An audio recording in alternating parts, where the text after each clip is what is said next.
இந்த காணொளி பதிவு வடக்கு கிழக்கில் செயல்படும் ஊடகவியலாளர்கள், அதாவது மீடியா ஊடகவியலாளர்களுக்கான இந்த பதிவு. உண்மையில ஊடகத்துறை என்பது ஒரு புனிதமானது. அந்த ஊடகத்துறை தான் அரசியல்வாதிகளில் இருந்து சமூக செயற்பாட்டாளர்கள் வரையும் அவர்கள் விடும் தவறுகளை வெளிக்கொண்டு வருவது ஊடகத்துறை. அதில் புலனாய்வுத்துறையான ஊடகங்கள் எல்லாம் இருக்குது. எங்கே என்ன தவறு நடந்தாலும் அந்த ஊடகத்துறை பெரிய அளவில் மக்கள் மத்தியில் கொண்டு விழிப்புணர்வு ஏற்படுத்துறது ஊடகம் என்பது. அந்த ஊடகம் என்பது உலகத்திலே பெரும் ஒரு மதிப்புக்குரிய ஒரு தகவல் தளமாக இருப்பது. அந்த ஊடகத்துறையில் வேலை செய்பவர்களுக்கு பெரும் மரியாதைகள் உள்ளது உலகத்தில். ஏனென்றால் சகல விடயங்களையும் வெளிக்கொண்டு வருவது.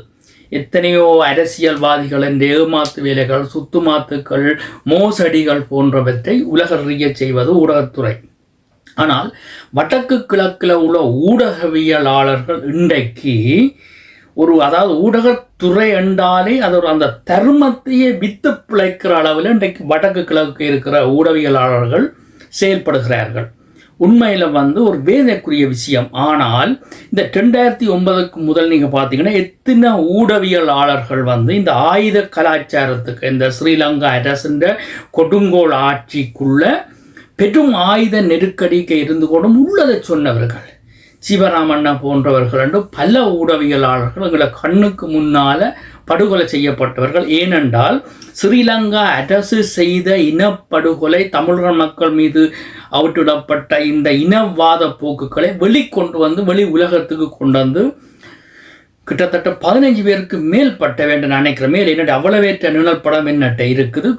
படுகொலை செய்யப்பட்டவர்கள் ஊடகத்தில் வேலை செய்த வேண்டும். அவ்வளவு பேரையும் படுகொலை செய்துதான் இந்த ஸ்ரீலங்கா அரசாங்கம் இன்றைக்கு நிற்கிது. ஆனால் இந்த இப்போ உள்ள காலத்தில் இந்த ஊடகவியலாளர் நீங்கள் பார்த்தீங்களென்றால் வடக்கு கிழக்கு, வெண்ணி மூலமாக, யாழ்ப்பாணம் மூலமாக சகல இடங்கள்லையும் எந்த அரசியல்வாதி காசை கொடுக்குறானோ அந்த அரசியல்வாதியின் செய்தியை மட்டும் ப்ரமோட் பண்ணுறது, முக்கியத்துவம் கொடுத்து கொண்டு இந்த ஊடக தர்மத்தை வித்து நக்கி பிழைக்கும் ஊடகவியலாளராக இன்றைக்கு இந்த ஊடகத்துறை வடக்கு கிழக்கில் ஊடகம் ஒரு விபச்சாரமாக போயிருக்குது. உண்மையில் பெரும்பாலும் நீங்கள் செய்திகளை பார்த்தீங்களேன்னா ஒரு அரசியல்வாதி அவன் தொகையான காசை கொடுத்தால் அவன் ஊடகத்தை தான் தனி யூடியூப்பாக இருந்தானா அவனுக்கண்டு ஃபேஸ்புக்கை திறந்து போட்டு அதுக்குள்ளால தள்ளி தள்ளி தள்ளி தள்ளி பணத்தை வாங்கி பணத்துக்காக சோனம் போன ஊடகவியலாளர்கள்லாம் இன்றைக்கு வடக்கு கிழக்கில் இருக்கிற. இதுலேயும் முதன்மையான இருக்கிற ஊடகங்கள், நீங்கள் தாய் ஊடகங்களாக இருக்கிற நீங்கள் இதை கவனத்துக்கு எடுக்கணும். நீங்கள் ஊடகத்துறையில் அவைக்கு சம்பளம் கொடுத்துக்கிறீங்கள், அந்தந்த மாவட்டங்களில் ஆக்களை நீங்கள் முகவராக வச்சிருக்கிறீங்கள்.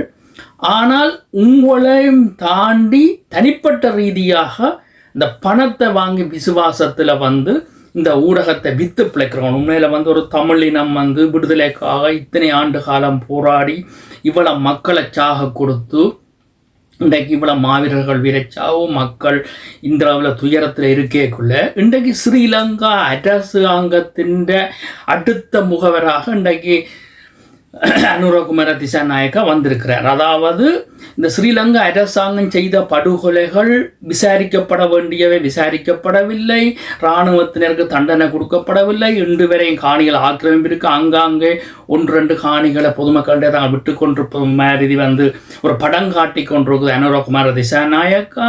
ஒரு பக்கம் பதவி ஏற்புகளும் அதுவும் அவை தங்களை ஜேபி கட்சி வளர்த்து கொண்டிருக்கு வடக்குக்குள்ள.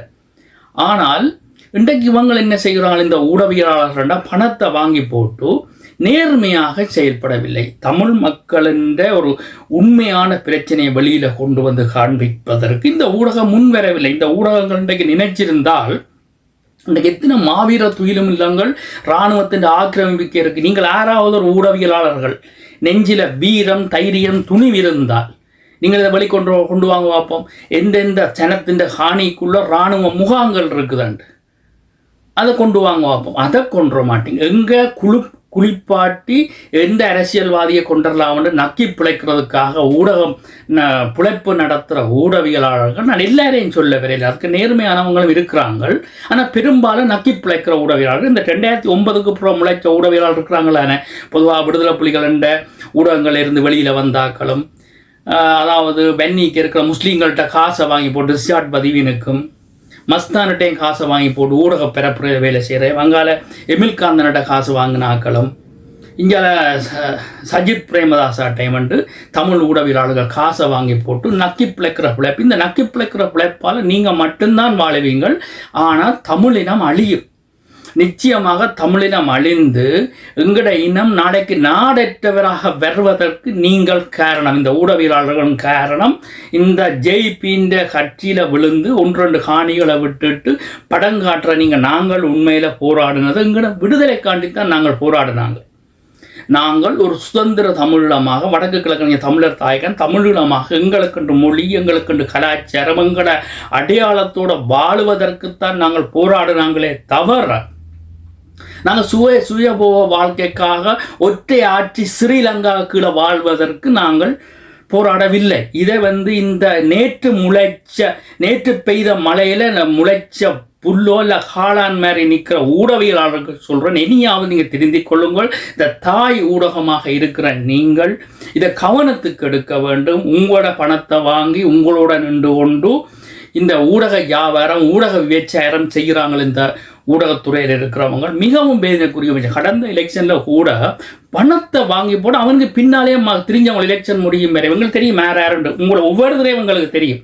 ஏன்னா வடக்கு கிழக்குள்ளதான் எங்களோட பார்வை இருக்குது.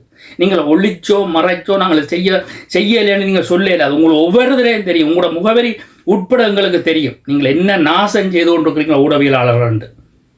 இந்த எத்தனை ஊடகவியலாளர் நான் சாக கொடுத்து மண் விடுதலைக்காண்டி இருக்கிறோம்னு தெரியுமோ.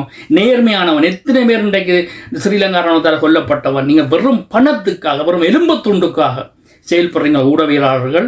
இந்த ஊடகவியலாளர்களில் மக்கள் கவனத்துக்கு எடுக்க வேண்டும்.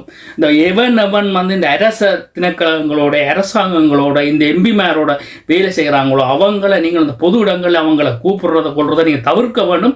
அப்படியான ஊடகவியலாளர்களை நீங்கள் மக்கள் புறக்கணிக்கணும் என்பதை இந்த பதிவு ஊடாக சொல்லுகிறேன். அத்தோடு இந்த தேர்தலில் தோல்வி பெற்றதுக்கு முதல் காரணம் எங்கள் அரசியல்வாதிகள்.